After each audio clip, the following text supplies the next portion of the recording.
So the first thing I learned when I went to the monastery was to learn how the mind works. Because once you know how the mind works, you can control it. And once you can control it, you can focus it.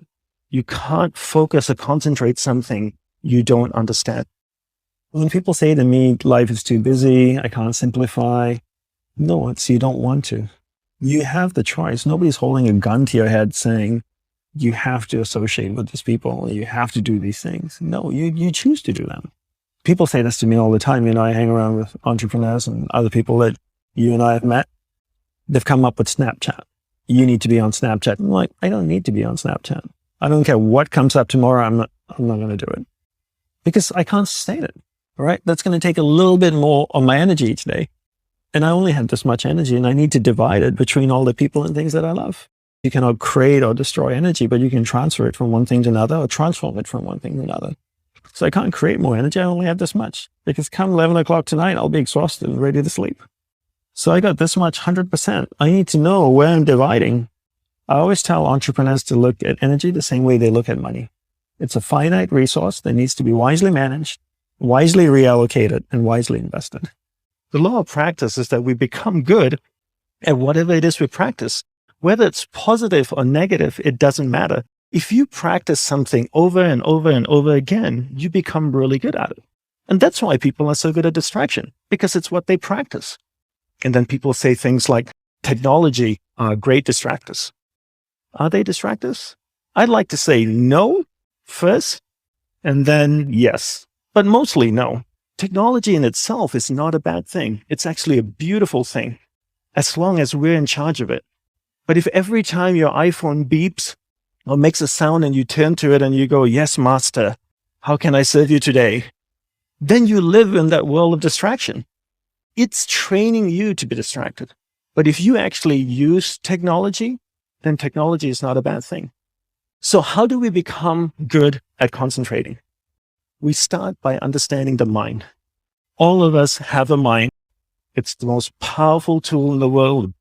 So how does the mind work? From the monk's perspective, from the monk's experience of the mind, there's two things that you need to understand. One is there's awareness and one is the mind. So I'll take a few moments to explain this to you and share what they are. So imagine awareness as a glowing ball of light, like an orb that can float around. Okay, so that's awareness. Now imagine your mind as a vast space, vast area with many different sections within it. One area of the mind is anger, jealousy, food, sex, happiness, joy, science, art. And this glowing ball of light called awareness can travel within the mind, and it can go to any area of the mind it wants to go to. And when it goes to a particular area of the mind, it lights up that area. When it lights up that area of the mind, you become conscious of it. And this is what happens all day. We allow people and things around us to take awareness from one area of the mind to another all day long, from the time we wake up. And therefore, we become distracted. To be concentrated is to be able to keep your awareness on one thing for an extended period of time. How do we practice this? We practice this by doing one thing at a time throughout the day. What's the best way to develop concentration? The best way to develop concentration is to bring that practice into our everyday life. Look at opportunities throughout your day. In your average day, ask yourself, what's a great opportunity to practice concentration? How many of you have a spouse or partner that you live with? Quite a few of you.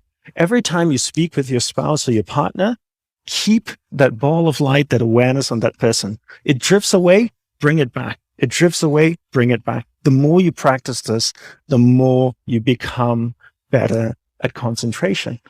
Give her or him your undivided attention. So if you speak to your spouse for 2 hours a day, what a great opportunity to practice concentration. Every time you speak with your child, practice concentration. Parents come up to me all the time and say, Dandapani, how can I teach my children to concentrate? Very easy. You learn to concentrate first. There's an old saying that goes, monkey sees, monkey do. And if you can't concentrate, you can't expect your child to concentrate. And if you don't teach your children how to concentrate, how can they possibly learn how to concentrate?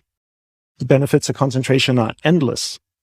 When you're able to concentrate, you're able to focus all your energy into a single given point. Life is a manifestation of where your energy is flowing. And if you can't concentrate your energy, the things that you want to manifest in your life becomes very, very challenging. So learn to concentrate by doing one thing at a time. Bring this practice into everything that you do throughout the day. Make it a part of your life. Practice, practice, practice. Keep bringing awareness back and keep it focused on one thing at a time.